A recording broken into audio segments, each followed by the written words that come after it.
بسم اللہ الرحمن الرحیم۔ السلام علیکم۔ افغانستان اور امریکہ کی جنگ کو 18 سال کا عرصہ ہو چکا ہے۔ لاکھوں افغان قتل کیے گئے، لاکھوں کو افغانستان چھوڑنے پر مجبور کیا گیا۔ زخمیوں کی تعداد اس سے کہیں زیادہ ہے۔ شاید ہی کوئی دن ہو جب افغانستان میں کوئی دھماکہ نہ ہوتا ہو۔ ان 18 سالوں میں افغانستان کی تباہی کا ذمہ دار امریکہ اور اس کے حواری ہیں۔ گزشتہ 2 سال سے متواتر خبریں آ رہی تھیں کہ امریکہ افغانستان سے انخلا چاہتا ہے۔ امریکی صدر ٹرمپ امریکی تاریخ کی سب سے طویل اور مہنگی جنگ سے تنگ آ چکے ہیں اور وہ افغانستان سے نکلنا چاہتے ہیں تاکہ انتخابات میں کامیابی حاصل کر سکیں۔ ایک بات تو یقینی ہے کہ ٹرمپ دوبارہ صدر بن جائیں گے، اور دوسری بات بھی یقینی ہے کہ ٹرمپ امریکہ سے مکمل انخلا کبھی نہیں کریں گے۔ اس کے لیے کچھ حقائق پر نظر ڈالنا ضروری ہے۔ افغان طالبان اور امریکہ کے درمیان مذاکرات کا نواں دور دوحہ میں شروع ہو چکا ہے۔ دوسری جانب وائٹ ہاؤس میں امریکی صدر سے صحافی سوال کرتے ہیں کہ کیا آپ کو طالبان پر اعتماد ہے؟ امریکی صدر نے کہا کسی پر اعتماد نہیں کیا جا سکتا۔ افغانستان دہشت گردوں کی ہارورڈ یونیورسٹی ہے۔ وہ چاہیں تو غیر جوہری بموں سے دہشت گردوں کا خاتمہ کر سکتے ہیں، لیکن اس میں 1.5 کروڑ افغان مارے جائیں گے۔ ہم نے اتنا پیسہ وہاں خرچ کیا، ہم نہیں چاہیں گے کہ اپنے فوجی اڈے ختم کریں اور انٹیلیجنس عملے کو وہاں سے نکالیں تاکہ 9/11 کی طرح پھر سے امریکہ پر کوئی حملہ ہو۔ انہوں نے کہا افغانستان میں داعش سر پکڑ رہی ہے، اس کے خلاف لڑنا ہوگا۔ پاکستان، بھارت اور دیگر ملکوں کو بھی کام کرنا ہوگا۔ یہ امریکی صدر کی تازہ گفتگو ہے۔ آپ اس سے اندازہ لگائیں کہ امریکی صدر افغانستان کے بارے میں کیا رائے رکھتے ہیں۔ افغانستان میں امریکہ کے تقریباً 6 بڑے فوجی اڈے ہیں جو اربوں ڈالر لگا کر تعمیر کیے گئے ہیں۔ 2001 سے اب تک امریکہ افغانستان کی جنگ میں 975 ارب ڈالر سے زائد خرچ کر چکا ہے۔ ہزاروں امریکی مارے گئے ہیں، ہزاروں زخمی ہوئے ہیں۔ امریکہ کبھی نہیں چاہے گا کہ ان فوجی اڈوں کو افغان طالبان کے حوالے کیا جائے۔ افغانستان سے امریکہ فوری اس لیے بھی نہیں نکلنا چاہتا کیونکہ خطے میں چین اور روس کے بڑھتے ہوئے اثر و رسوخ سے امریکہ کو پریشانی لاحق ہے۔ سی پیک منصوبہ، روس کے ایران اور بھارت کے ساتھ بڑھتے ہوئے تعلقات، چین کی Malaysia, Indonesia, Thailand, Nepal اور سنگاپور میں اجارہ داری، یہ سب وہ چیزیں ہیں جو خطے میں امریکہ کی پوزیشن کمزور کر رہی ہیں۔ امریکہ یہ چاہتا ہے کہ وہ افغانستان میں رہ کر ان دونوں حریفوں کا مقابلہ کرے۔ جہاں تک کشمیر پر حالیہ کشیدگی کا تعلق ہے تو یہ بھی امریکہ، بھارت اور اسرائیل 3 ملکوں کی ملی بھگت ہے۔ اس کے پس منظر کے لیے اسرائیل اور فلسطین کے درمیان 70 سالہ تنازعہ کو ختم کروانے کے لیے 2 سال سے جاری ٹرمپ امن پلان یعنی صدی کی بڑی ڈیل پر نظر ڈالنی ضروری ہے۔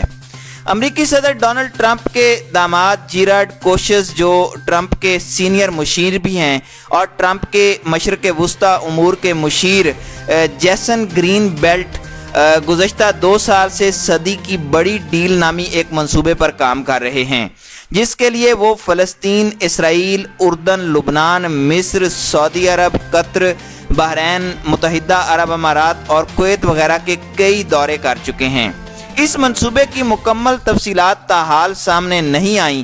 امریکی انتظامیہ کی جانب سے اعلان کیا گیا ہے کہ اسرائیل میں ہونے والے حالیہ انتخابات کے بعد اس منصوبے کا باقاعدہ اعلان کیا جائے گا۔ اس منصوبے کی ابتدائی معلومات جو عالمی میڈیا پر آئی ہیں، اس کے مطابق یہ منصوبہ 2 سے 3 مراحل میں مکمل کیا جائے گا۔ ایک مرحلہ فلسطین اور اس کے معاون ملکوں کی معاشی مدد کرنا ہے، جس کے لیے 50 ارب ڈالر کی رقم مختص کی گئی ہے، جو امریکہ، یورپ، اسرائیل اور خلیجی ممالک سے لی جائے گی۔ اس میں سے 25 ارب ڈالر فلسطین پر خرچ کیے جائیں گے۔ غزہ کو مغربی کنارے سے جوڑنے کے لیے طویل ترین پل بنایا جائے گا۔ باقی انفراسٹرکچر پر پیسہ خرچ ہوگا۔ باقی کے 25 ارب ڈالر اردن، لبنان، مصر میں تقسیم کیے جائیں گے، کیونکہ ان ممالک کو مجبور کیا جا رہا ہے کہ وہ اپنے کچھ علاقوں میں فلسطینیوں کو رہنے کی اجازت دیں۔ اس منصوبے کا دوسرا مرحلہ فلسطین اور اسرائیل کی جغرافیائی حیثیت کو تبدیل کرنے سے متعلق ہے، یعنی فلسطین کے کچھ علاقے اسرائیل کے اور اسرائیل کے کچھ علاقے فلسطین کے حوالے کرنا ہے۔ इसमें जो खौफनाक पहलू नजर आ रहा है वो ये है कि बैतुल मक़दस शहर को, जहां मस्जिद अक्सा और दीगर मुक़द्दसात मौजूद हैं, अमलन उसे इसराइल के हवाले किया जाएगा और बैतुल मक़दस से चंद किलोमीटर के फासले पर वाक़ अबू अदीस नामी इलाका फ़लस्तीन का दारुल खिलाफा बनाया जाएगा।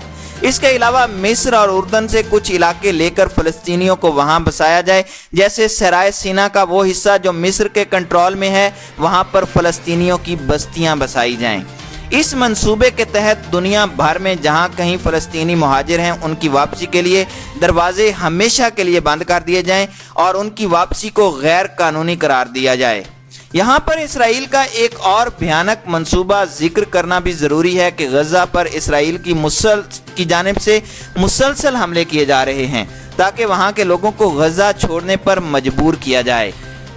इसके लिए गज़ा के लोगों को इसराइल के एयरपोर्ट्स तक इस्तेमाल करने की इजाज़त दी जा रही है। गज़ा में 18 से 19 लाख फ़लस्तीनी आबाद हैं। अगर ये लोग आहिस्ता आहिस्ता गज़ा से निकल गए तो इसराइल के लिए कब्ज़ा करना आसान हो जाएगा। बहरहाल सदी की बड़ी डील नामी मंसूबे के हवाले से इसराइल ने अमेरिका को खबरदार किया है कि अगर उनके मकबूजा इलाकों को जहां पर यहूदी आबाद हैं फ़लस्तीन के हवाले किया गया तो वो इस डील को कबूल नहीं करेंगे। लेकिन इब्तदान दुनिया की आंखों में धूल झोंक कर अमेरिका की आशीर्वाद से इसराइल इस डील को कबूल कर लेगा।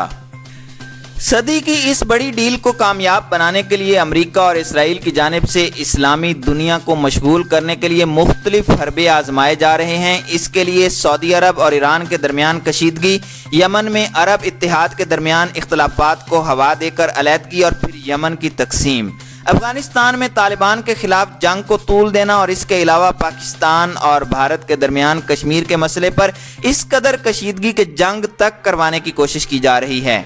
27 फरवरी 2019 को भारत की जानिब से पाकिस्तान के खिलाफ जो जारहियत मुसल्लत करने की कोशिश की गई, उसमें भी इसराइल का भरपूर ताउन भारत को हासिल था। आर्टिकल 370 के खात्मे के लिए भी इसराइल ही ने भारत को धमकी दी है। मोदी के गुज़श्ता दौरे हुकूमत के आखिरी 2 सालों में इस पर काम तेज हुआ जब से ट्रंप ने सदी की बड़ी डील पर काम शुरू करवाया। आर्टिकल 370 के खात्मे के बाद मोदी नेतन्याहू की तरह कश्मीर में हिंदू आबादकारी चाहता है। इसके लिए वही हरबे आजमाए जा रहे हैं जो गासिब इसराइली यहूदियों ने फ़लस्तीनियों के खिलाफ आजमाए।